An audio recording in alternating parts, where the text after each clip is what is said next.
두 아들을 둔 아버지 이야기입니다. 아버지에게 둘째 아들이 당돌하게 유산을 지금 정리해달라고 요구했습니다.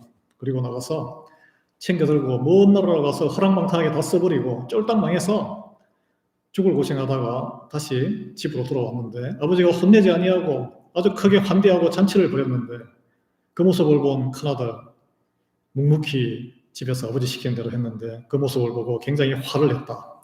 그런데 아버지가 그 큰아들을 달랬다. 그런 이야기예요. 여러분, 여기서 아버지는 하나님을 비유하고 있습니다.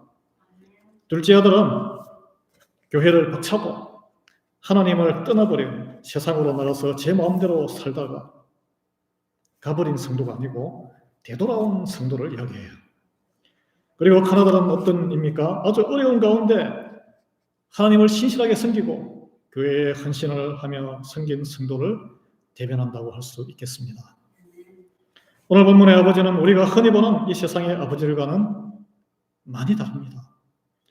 끝없는 용서의 아버지예요. 허락하시고 품어주시는 아버지예요. 원래 당시 관행은 아버지가 돌아가셔야 재산을 상속에 따라서 또는 법에 따라서 아들들에게 나누게 됩니다. 그런데 둘째 아들은 당돌하게 아버지가 살아있는데 눈앞에서 자기의 몫을 유산을 달라고 요구했습니다. 이 말은 눈앞에 시퍼렇게 살아있는 아버지가 당신은 죽었다라는 선포예요. 사망선고랑 같습니다. 오늘날 이 말은 하나님이 어디 있어? 속으로 하나님을 믿지 아니하고 하나님을 떠나서 사는 인생을 이야기합니다. 실제로 철학자 니체는 신은 죽었다, 하나님은 죽었다라고 선포를 했죠. 오늘날에도 여러분 세상의 지혜는 우리에게 무엇을 가르칩니까? 마지막 숨이 넘어가기 전에 절대 자녀들에게 재산을 나눠주면 안 된다. 왜냐하면 꽉 쥐고 있어야 마지막까지 열심히 찾아오고 효도를 하기 때문에 그렇다라고 아마 많은 분들이 그런 말씀을 들으셨을 거예요. 이 아버지와 아들 사이에 어떤 일이 있었는지, 이 집안의 분위기가 어땠는지, 왜 둘째 아들이 이런 당시의 관리와 상식에 어긋나는 요구를 했는지 성경은 설명하지 않습니다, 여러분. 아마 이 가정에 무슨 문제가 있었으면 틀림없어요. 어머니의 목소리는 나오지도 않아요.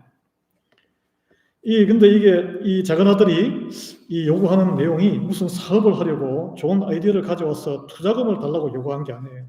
내게 돌아올 분깃을 내게 주소서. 당당하게 자기의 유산 권리를 요구한 거예요. 여러분의 입장이라면, 한국 우리 정서의 입장이라면 다리 몽둥이를 부러뜨릴 일입니다. 호적에서 파버릴 만한 발언이에요. 우리 아버지 세대라면, 저희 아버지 세대라면 아마 이렇게 했다면 집에서 쫓겨납니다.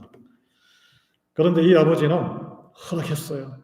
12절에 아버지가 그 살림을 각각 나누어 주었더니 이참에 이 아들만 준 게 아니고 큰아들까지 유산을 정해서 이건 네 몫이야라고 떼줬다는 거예요. 페어하죠. 여러분, 하나님은 강제로, 억지로 무슨 일을 시키는 독재자가 아닙니다. 교회도 마찬가지예요. 봉사하십시오라고 강요하지 않습니다. 하나님의 뜻에 의해서 우리가 은혜로 구원의 대열에 들어서고 믿음을 나날이 성장시키는 순례자의 인생길을 걷지만 마치 소의 이 콧뚜레를 꿰어서 끌고 가는 것처럼 하나님은 강제로 끌고 가지 않으신다는 거예요. 세상에서는 그렇지 않습니다. 자녀 사랑을 내세워서 티네이저 10대 소녀가 밖에서 막 놀러 다니려고 그러면 어떤 아버지는 머리카락을 칼로 썰뚝 잘라가지고 집안에 강제로 가둬요. 하나님은 그러신 분이 아니에요. 하나님은 우리에게 자유를 주십니다. 은혜를 끼치지만 선택의 자유는 모두에게 있는 거예요.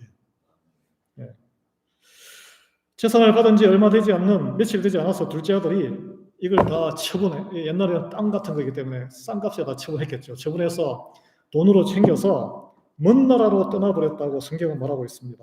아마 돈으로 챙겼다는 것은 저의 추정이에요. 들고 가려면 그렇게 했겠죠.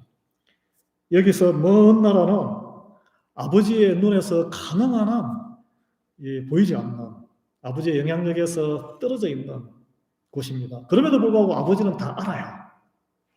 멀리, 마치 우리 자녀들이 대학 갈 때 가능하면 멀리 부모로부터 떠나고 싶은 그런 충동이 있는 것과 같다고 할 수 있습니다. 여러분, 하나님의 은혜와 복을 경험하고서도 하나님으로부터 멀리 떠날 수 있습니다. 떠날 수 있어요. 왜냐하면 하나님이 믿음이 식어서, 감사함이 식어서, 하나님이 감사한 분이 아니고 나를 간섭하고 나의 자유를 속박하는 이라고 여기면 그렇게 될 수 있습니다. 그리스도의 몸된 교회를 두고 떠나서 세상 말로 잠수 탈 수 있습니다. 잠적할 수 있어요. 교회의 신앙생활이 나를 불편하게 하고 나의 자유를 속박하는 것이라고 생각하면 결국은 떠나게 됩니다.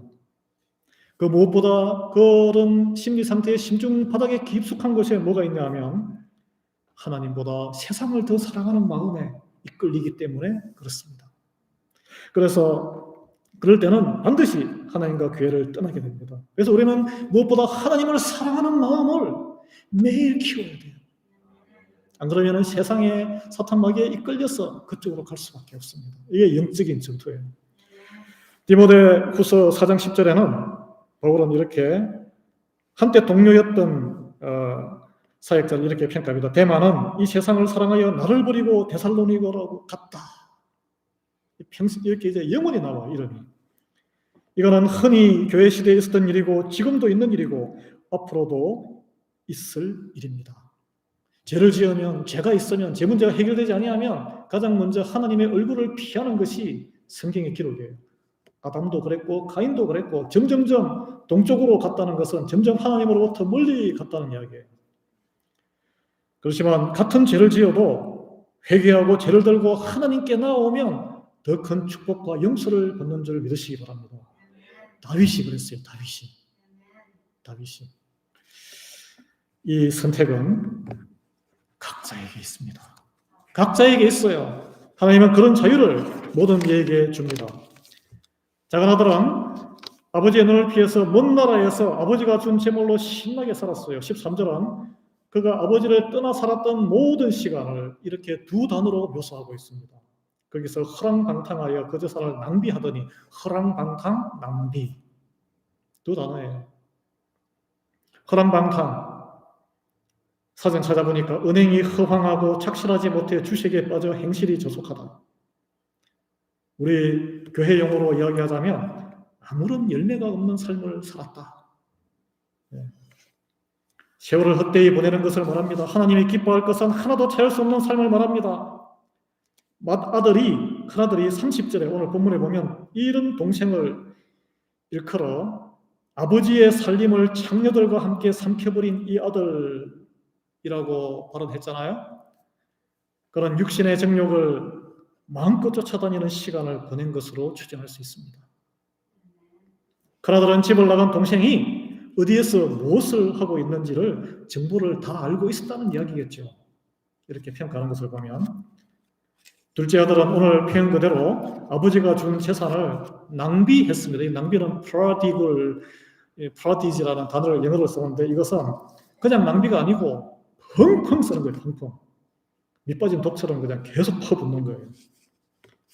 이 원래 단어는 헬라어로는 그런 뜻이에요. 극도의 과도한 낭비 행위. 하나님께서 주신 귀한 달란트, 재능과 은사를 하나님의 영광과는 상관없이 오직 나의 욕구를 채우고 더 확대하기 위해 열심을 다해서 살아가는 인생을 빗대어 말합니다. 그래서 여러분 성실하다고 열심을 다했다고 세상이 말하는 정말 훌륭한 사람이야. 열심히 그 직업에 최선을 다해라고 훌륭한 게 아니에요. 본인을 위해서 그거는 다 훌륭한 거죠. 하나님의 나라와는 아무 상관없는 여기서 나오는 낭비예요. 낭비입니다. 작은 아들이 세상 즐거움을 채우기 위해서 아버지가 주신 재산을 다 낭비했듯이 하나님을 떠난 인생, 교회를 떠난 삶의 모든 시간을 세상의 필요를 채우기 위해 하나님이 허락하신 모든 재능과 기회를 다 쏟아붓는 인생이 많습니다.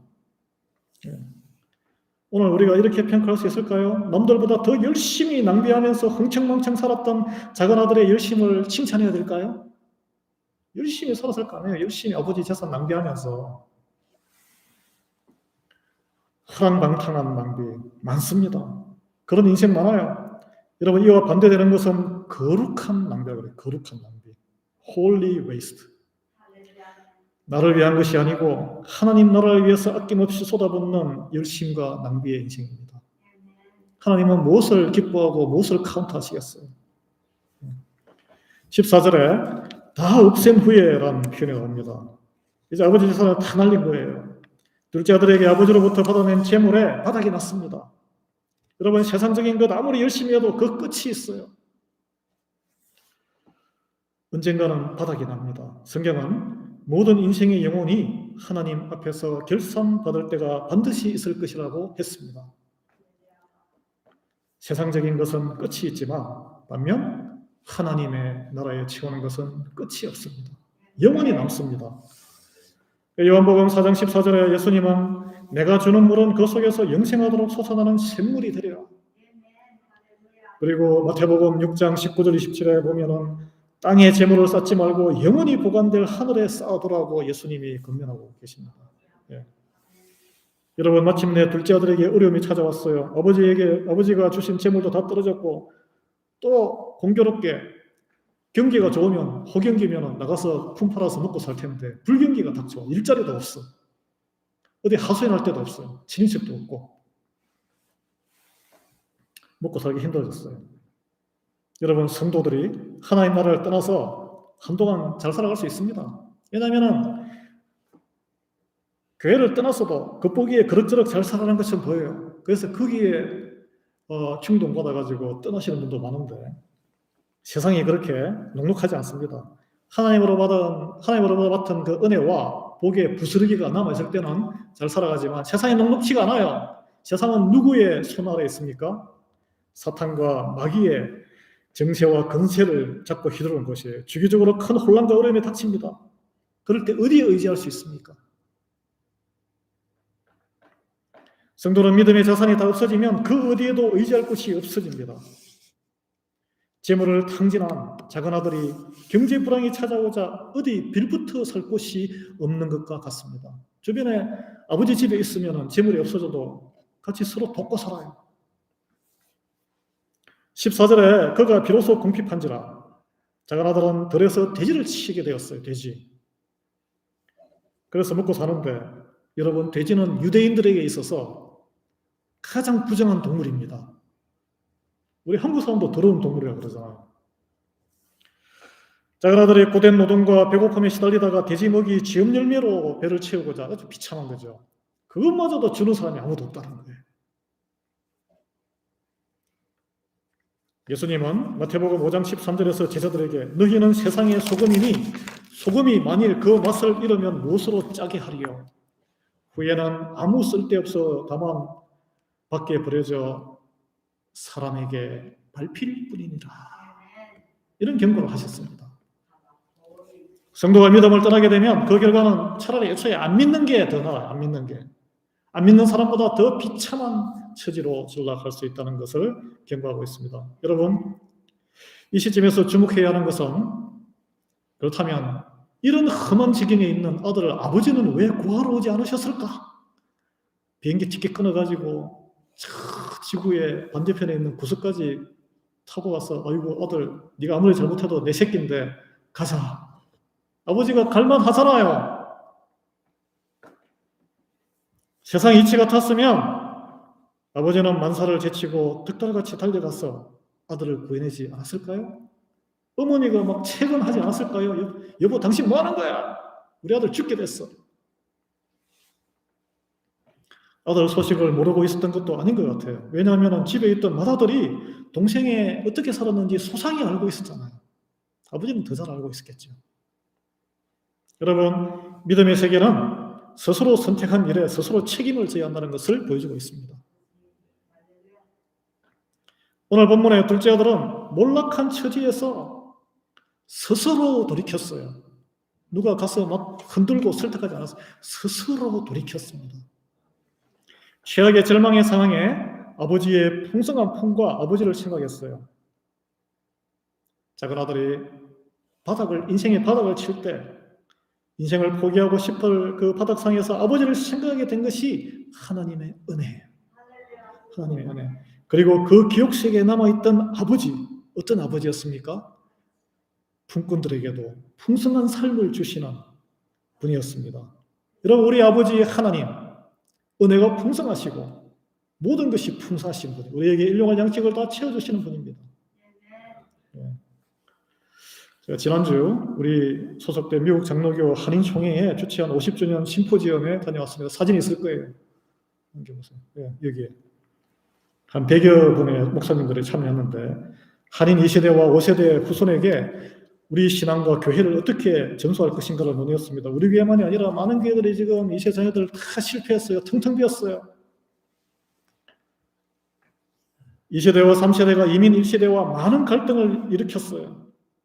한국에서 우리는 근위주의 교육을 받고 독재 시스템에서 성장했고 유교에 뼛속 깊숙이 물들어 있기 때문에 그런 우리 부모로부터 받은 교육, 스파르타식 교육을 자녀들에게 강요를 하는 미국에서도, 그러면서 가정에서는 그런 교육을 받는데 문 밖에 나가면 완전히 개인주의가 범람하는 미국식을 만납니다. 자녀들과 손자녀들도 그래요, 지금. 그래서 집안에 오면은 자녀들이 가장 most Americanized person이 되고 가장 미국적인 사람이 되고, 집 밖에 나가면 가장 덜 미국적인 이상한 친구로 이렇게 되는 거예요. 이게 양쪽에서 그런 경계선에서 방황을 하는 삶을 살아가고 있다고 합니다. 그리고 우리 교회에서, 한인교회에서는 어떤 취급을 받냐 하면 40, 50이 되어도 애 취급을 받아요. 이름을 부르고 아직도 계속 애고, 교회의 건의라든지 여러 가지 의사결정에 반영을 안 시켜주고, 우리 교회 이야기가 아니고 대부분 큰 교회도 그래요. 한인교회들이. 여러분, 미국 교회에서는 세례를 받은 티네이저 유스 그룹에서도 대표를 뽑아서 장로 당회에 들여보냅니다. 들여보내요. 우리 한인교회는 그런가요? 40대 장로가 나오면 아주 젊은 장로 나왔다고 좋아해요. 그러면 그 밑에 분들은 다 소외받는 거예요. 그리고 이제 가정에서의 그런 실패, 한인교회의 실패가 되었어요. 1세 부모와 장성한 2, 3세대 영어권이 함께하는 한인교회가 지금 거의 없습니다. 그래서 독립해서 나가서 다 실패하고 거의 없어요. 대부분의 2세 자녀들이 부모의 과도한 간섭에 숨이 막혔다고 고백을 했습니다. 집에서는 학교 가서 올해의 성적을 다 기대해요. 억압하는 부모지 사랑하는 부모가 아니다. 그래서 우리 2세들은 부모를 딕테이터, 독재자라고 부릅니다. 독재자. 부모가 아니라 독재자라고 부르네요. 그래서 대학 갈 때에 그 가장 첫 번째 현상이 가장 먼 곳으로 진학하고자 합니다. 저도 이해가 안 됩니다. 우리 둘째 아들은 저 시애틀에 워싱턴 어드미션 받았는데 장학금이 많이 안 나와서 안 갔어요. 가장 먼 곳이잖아, 아틀란타에서. 이해가 없어요. 문제는 이 자녀가 멀리 떠나 살 때에 반드시 어려운 일을 안 당할 수가 없는데 부모에게 돌아오지도 않고 연락하지도 않는 선택을 낳게 된다는 겁니다. 관계가 점점점 멀어지고 최악은 끊어져요. 집에 안 와봐요. 그런 경험 하신 분이 여기는 없는 줄 믿습니다.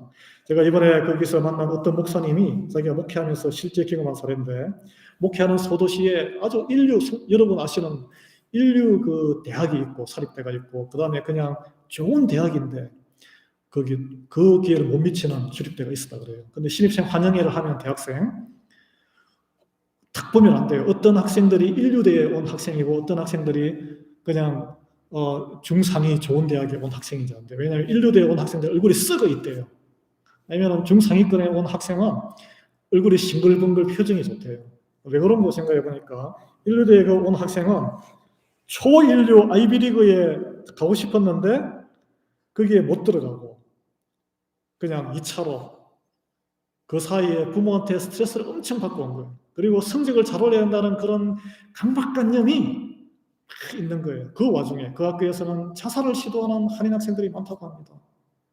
그래서 또 어느 날 연락이 와서 갔더니 한 여학생이 병상에서 자살 시도를 실패해서 누워 있는데 딱 갔더니 첫 마디가 절대 우리 부모님 아버지한테 특히 연락을 하면 안 됩니다. 왜냐하면 아버지가 아침부터 새벽부터 밤늦게까지 열심히 일만 하는 이민 1세인데 주일만 빼고 대학에 제가 성적이 안 나와서 기대에 못 미쳐서 죽고 싶어서 이런 일을 벌였는데 이 사실 알면 저는 맞아 죽습니다. 목사님이 고민하다가 전화를 했답니다. 아버지에게. 그리고 있는 그대로 그 말한 것까지 그대로 이야기를 했다 그래요. 그랬더니 전화 너머에 긴 침묵 끝에 끄이끄이 통곡하는 소리가 들려왔다고 합니다. 그래서 그분이 이제 가게를 바로 탁 문을 닫고 폐업한 게 아니고 휴업하고 비행기로 바로 날라와서 딸을 휴학시키고 그 부인과 함께 유럽 여행하면서 서로 화해하고 힐링했다는 그 뒷소식은 좋은 소식이에요.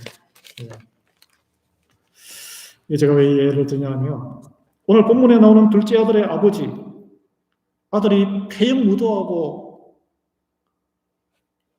아주 불효자예요.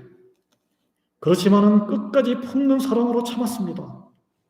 어떤 죄에도 불구하고 돌아올 수 있는 공간과 품을 열어둔 거예요. 너무 엄하게 이렇게 만약에 이 아버지가 쫓아내버렸다면 그 상황에서 돌아올 아버지가 하면 나는 맞아 죽는데 이렇게 생각하면 돌아오겠습니까? 못 돌아와요. 이 아버지가 바로 우리의 하나님 아버지예요. 예. 돌아갈 수 있는 아버지. 작은 아들은 탕자라고 그래요. 탕자. 방탕한 아들이라는 뜻이에요. 그런데 팀 켈러 목사님이 책으로 냈는데 이 아버지야말로 당부예요. 당부. 이 당부란 것은 아낌없이 낭비하시는 은혜를 낭비하시는 아버지. 예. 방탕한 아버지란 것입니다. 차이가 있습니다.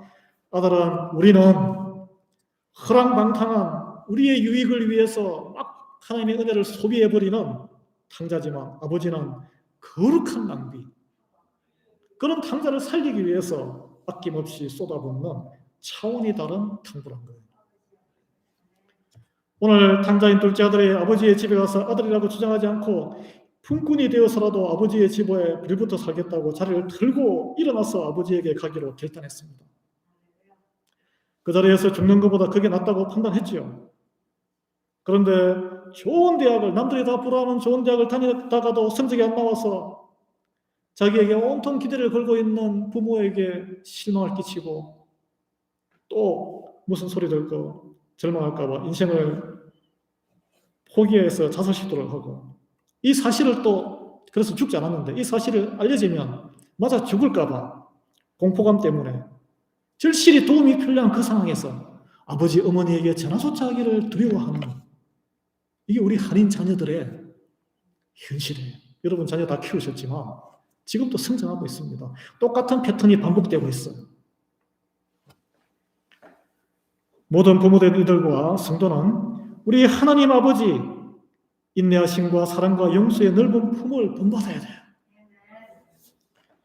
여러분 뿐입니까? 그리스도의 몸된 교회도 이 아버지의 인내하시는 사랑과 나간이들이 돌아올 수 있는 공간을 허용해야 할 줄 믿습니다.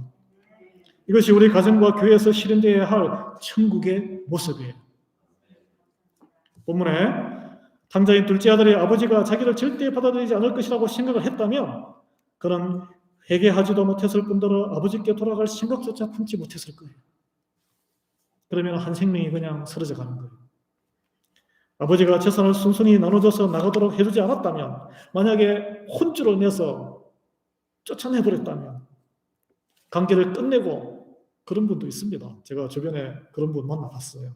나이 드신 분인데 부자 관계를 의지했다면 작은 아들이 과연 이 어려운 상황에서 아버지의 집으로 돌아올 생각을 할 수 있었겠습니까? 둘째 아들은 최악의 상황에서 스스로의 잘못을 스스로 깨달았어요. 그리고 자리를 들고 일어나서라는 표현이 2번 나옵니다. 이건 스스로 일어난 거예요. 그래 아버지에게 가서 18절에 내가 하늘과 아버지께 죄를 지었사오니 고백하기로 결단했습니다. 여기에 죄를 지었사오니, 예수 그리스도에게 나오는 것은 죄를 고백하고 회개해야 합니다. 예수님을 왜 보내신 거예요? 죄에서 구원하기 위해서 우리에게 하나님이 보내신 거예요. 그냥 상처 치유하고 관계 회복하고 무슨 심리 치료사로 보낸 게 아닙니다, 여러분. 19절에는 아들의 권리를 되찾을 자격이 없으니 품꾼으로나 받아들여라고 하소연하기로 결단하는 장면이 나옵니다. 집 나간 자식이 집으로 아버지의 품으로 돌아오듯이 교회를 박차고 나간 이들, 하나님을 떠난 이들이 그리스도의 몸된 교회로 되돌아오기까지는 이런 과정이 반드시 필요합니다. 여러분, 설득한다고 되는 게 아니에요. 스스로 뉘우치고 스스로 회개하고 하나님께, 우리에게 회개하는 게 아니고 하나님 앞에 회개하고 돌아와야 되는 거예요. 아버지는 절대 작은 아들에게 찾아가서 설득하지 않았습니다, 여러분.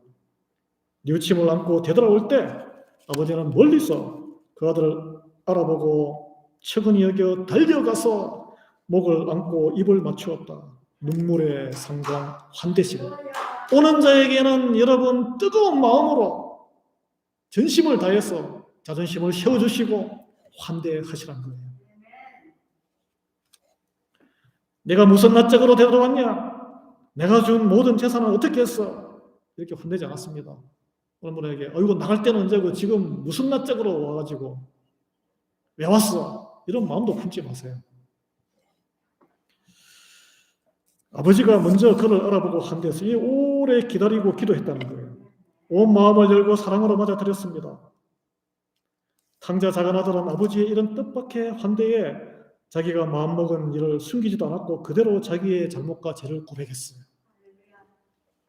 아들이 이르되 아버지, 내가 하늘과 아버지께 죄를 지었사오니, 여기 보면은 하늘과 아버지께 죄를 지었사오니 같이 나오죠. 지금부터는 아버지의 아들이라 일컬음을 감당하지 못하겠나이다. 유순신 장군이 그래서 백의종군이에요. 백의종군. 예, 백의종군. 품꾼으로 아버지께 있게 해주십시오. 하나님을 배역하고 교회를 떠나고 세상을 방황하다가도 돌이켜오면 하나님은 용서하시고 받아들이시는 분입니다. 다만 예수님이 오시기 전까지 그래요. 다시 오시기 전까지. 문이 항상 열려있는 건 아니에요. 우리 교회가 계속 지속되겠지만 여러분, 줄어들어서 하나님이 문을 닫아버리겠다 결단하면 닫힐 수 있는 거죠. 그러면 돌아올 것도 없는 거예요. 마찬가지예요. 예수님이 돌아오시고 이제 문을 닫아버리면 가고 싶어도 오고 싶어도 못 오는 거예요. 하나님의 용서와 회복의 은총을 누구나 다시 받을 수 있어야 합니다. 그것은 문이 열려 있을 때 가능한 이야기예요. 그 은총을 구하며 돌아오는 이들은 스스로 하나님에게로 나와야 하고 스스로 교회에 돌아와야 할 것입니다. 반드시 그 과정에는 하나님 앞에 제사함을 구하는 회개와 자기 자신만의 고백이 올려드려져야 할 것입니다. 예. 그리고 성령으로 거듭나야 돼요. 새로운 태도가 있어야 돼요. 그래야 할 때 아버지는 회개하며 돌아온 아들에게 꾸지람과 해초를 들지 아니하시고 왜 그랬냐고 추궁하지도 않으실 것입니다. 단박에 아들의 지위를 회복시켜 주셨어요. 22절에 보면 제일 좋은 옷을 내어다가 입히고 손에 가락지를 끼우고 발에 신을 신기라. 여러분, 옷은 신분의 회복을 뜻하고 가락지는 아들로서 결제할 수 있는 권위를 말하고 신은 아버지의 땅을 지경을 마음대로 활보할 수 있는 자유를 말합니다. 그뿐입니까? 나아가서 살진 송아지까지 잡아서 모든 이들과 함께 잔치를 벌였고 모두가 기뻐하였다라고. 이게 천국의 모습, 축제의 모습이에요. 우리 교회도 그런 축제가 앞으로 일어나기를 예수의 이름으로 축원합니다. 온 집안 사람과 마을 사람들 앞에서 잔치를 벌여서 탕자의 명예를 회복시켜 주신 것입니다. 돌아온 탕자들을 위해 아낌없이 베푸신 이 아버지. 사람들은 어떻게 생각했겠어요? 속으로 빈정거리는 분도 있었겠죠. 아이고, 저렇게 썩도 없나? 저리 원칙도 없이 자식 교육을 시켜도 되나? 등에 칼을 꽂은 배신자 아들을 이렇게 환대하다니? 이렇게 생각하는 사람도 있을 수 있죠. 아니에요. 여러분, 이 아버지는 진정한 낭비꾼이에요. 용서의 낭비꾼. 은혜의 낭비꾼, 인내의 낭비꾼입니다. 하나님은 죄에서 돌이키는 영혼, 이게 중요한 건 죄에서 돌이키는 영혼, 자기 잘못을 알고 돌이키는 영혼 살려서 자녀로 삼으시기를 위해서 아낌없이 모든 것을 무한대로 낭비하시는 진정한 낭비벽이 심한 탕부이십니다. 그 하나님의 낭비 때문에 우리가 오늘 이렇게 은혜를 입고 살아갈 수 있는 거예요. 예. 심지어 하나님은 배신의 배신을 거듭한 악한 죄인들인 우리의 생명을 구하시기 위해서 유일하신 독생자 아들 예수 그리스도 나사렛 예수의 생명까지 쏟아 부었습니다. 잔치를 벌이는 가운데 다른 날과 마찬가지로 그날도 밭에서 열심히 땀을 흘리며 일하고 돌아온 큰아들이 맏아들이 무슨 일인가 종한테 물어보니까 이 모든 사실을 알게 되었어요. 큰아들이 쭉 넘겨보세요. 큰아들 사진 나옵니다. 아버지에게 바로 대들었습니다. 아니 나는 열심히 일을 하며 가정과 가업을 지켰는데 친구들과 파티하라고 염소새끼 한 마리 작은 거 안 주더니 이 무슨 일입니까? 아버지 돈을 다 탕진하고 자녀들과 놀다가 거짓골이 되어서 염치 없이 집으로 되돌아온 동생을 위해서는 이 귀한 송아지까지 잡고 파티를 벌이다니 무슨 뭐 축하할 일입니까? 기분 나쁘다는 거죠. 아버지 제정신입니까? 아버지 도대체 저는 아버지한테 무엇입니까? 저는 아들이 아니고 그냥 싹군입니까? 이런 항변 아니겠습니까? 큰아들 입장에서 억울하죠. 칭찬을 받아도 큰아들이 더 받아야 되는데. 그래서 아버지는 큰아들을 달립니다. 31절에 예, 너는 항상 나와 함께 있으니 내 것이 다 내 것이로되 이 내 동생은 죽었다가 살아났으며 내가 잃었다가 얻었기로 우리가 즐거워하고 기뻐하는 것이 마땅하니라. 아멘. 우리는 하나님이 마땅하다고 여기는 것에 이해가 안 돼요. 기분 상해요. 분하고 화까지 날 때가 있어요. 큰아들처럼. 내가 볼 때는 마땅하지 않거든. 열심히 한 나를 알아주지 않고 열심히 하지 않은 이가 교회 안에서 똑같은 기회를 누릴 때마다 그런 기분이 확 들어요. 이것이 지금 맏아들의 마음입니다. 여러분 이 뒷이야기는 나오지 않습니다. 큰아들 옷차림이 아주 고급스러워요. 눈 보세요. 이렇게 이게 렘브란트의 그림이에요. 렘브란트. 뒷이야기 나오지 않는데 큰아들이 함께 즐거워했는지 둘째 아들은 그때부터 정신 차리고 열심히 살았는지 형제간의 사이는 회복되어서 좋아졌는지 나오지 않습니다. 과연 큰아들이 아버지의 설득과 그런 과정을 받아들여서 잔치에 참여했을까요? 동생이라고 이야기하지 않고 이 아들이라고 아주 이렇게 손가락질한 그 동생을 끌어안았을까요? 잘했다 그러면서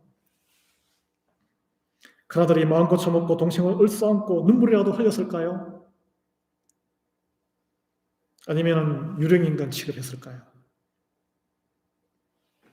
큰아들도 동생처럼 자신의 강팍했던 마음을 회개하고 그 마음을 들여다보고 흐물을 아버지 제가 참 그런 마음을 품었습니다. 가슴을 치며 회개하며 아버지에게 고백을 하고 용서를 구했을까요? 예수님은 여기에 대해서 아무 설명이나 해답을 추가 설명을 하지 않습니다. 왜 그랬을까요? 오늘 본문에는 거의 뒷이야기가 없어요. 여러분 우리는 이 부분에 주목해야 돼요. 하나님은 우리에게 강요하지 않으시는 분이에요.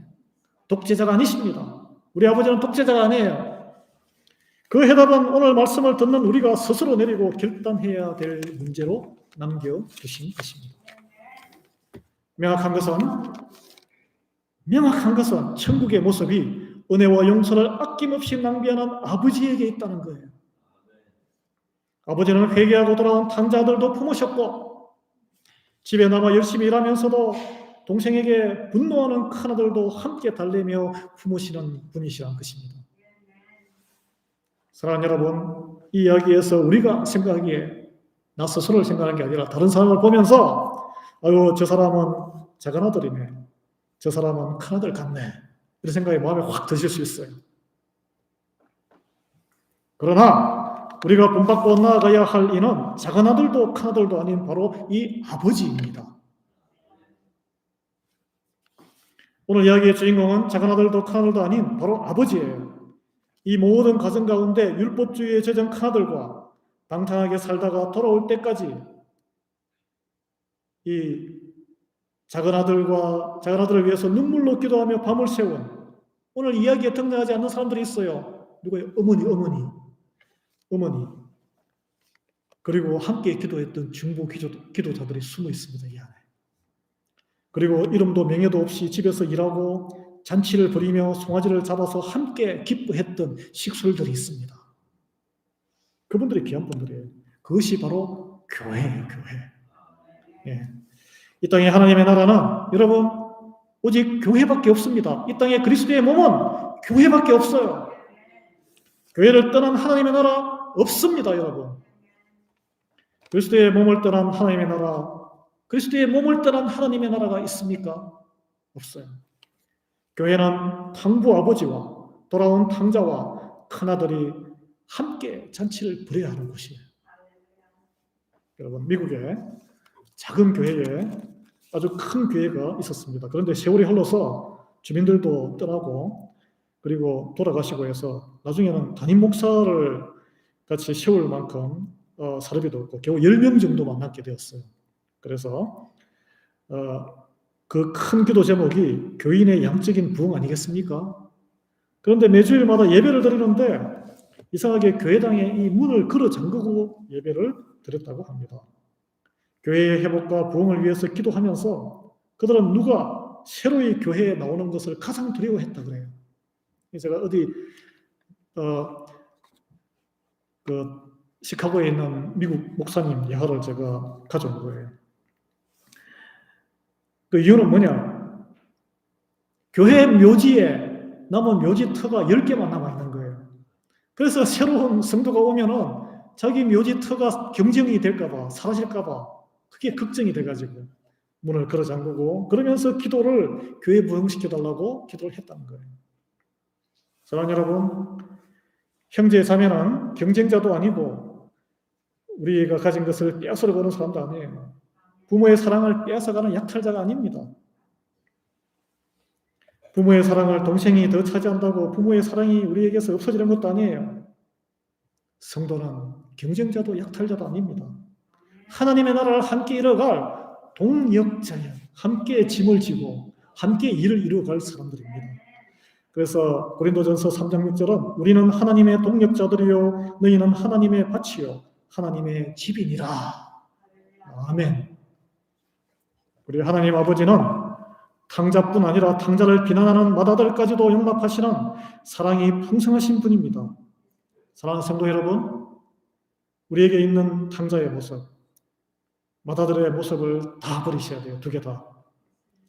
하나님 아버지를 진정으로 섬기며 아버지를 닮아가는 성도와 교회가 되기를 우리 주 예수 그리스도의 이름으로 축원합니다. 기도하겠습니다.